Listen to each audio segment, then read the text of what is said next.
কই গো জেসমিন, শুয়ে গেলছো নাকি? উঠো একটু। কি হয়েছে গো তোমার? এত রাতে এসে চিল্লাছ অফিসের লাগে? ভাত খাবো, খিদে লেগেছে, দুইটা ভাত দাও।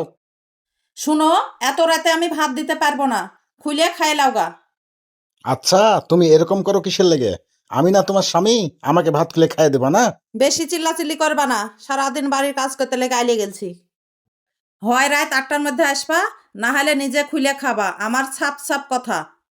দেখো, আমি ঠিকই ভাত খুলে খেতাম, কিন্তু তুমি আবার সকালে বলবা আমি ভাত নষ্ট করে ফেলেছি।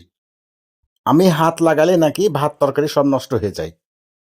তাহলে তোমাকে এখন আর ভাত খাওয়া লাগবে না, একবারে সকালেই খাও।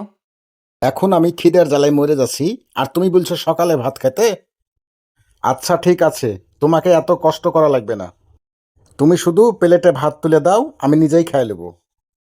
আচ্ছা, তোমাকে আমি আর কতবার বলবো, সারাদিন বাড়ির কাজ করতে লেগে আইলে গেছি। শুন, আমি তোকে ভাত দিতে বলছি, বিবাহিত জীবন শেষ করতে বলছি না। এখন যদি তুমি বেশি কথা বাড়াও না, তাহলে তোমার সব খাওয়া বন্ধ। হাই রে বিবাহিত জীবন, খিদা লাগে তবুও কথা বলা যায় না। ফ্রিজে কি ডিম আছে? থাকলে বলো, আমি ভাজি করে ভাত খাইয়ে লিছি। ফ্রিজে 2টা ডিম ছিল, তুমি তো খাই লিয়েছো, মনে নাই নাকি তোমার? তাই? তাহলে এখন আমি কি করব? পানি খেয়ে ঘুমাবো নাকি? হ্যাঁ হ্যাঁ, পানি খায়াই ঘুমাও, ডায়েট হবে ডায়েট। ঠিকই বলেছ, বউয়ের মুখে ডায়েট মানেই তো খালি পেট। কি আর করার, ঝগড়া করে তো লাভ নাই, নিজেই কষ্ট করে খাইলি।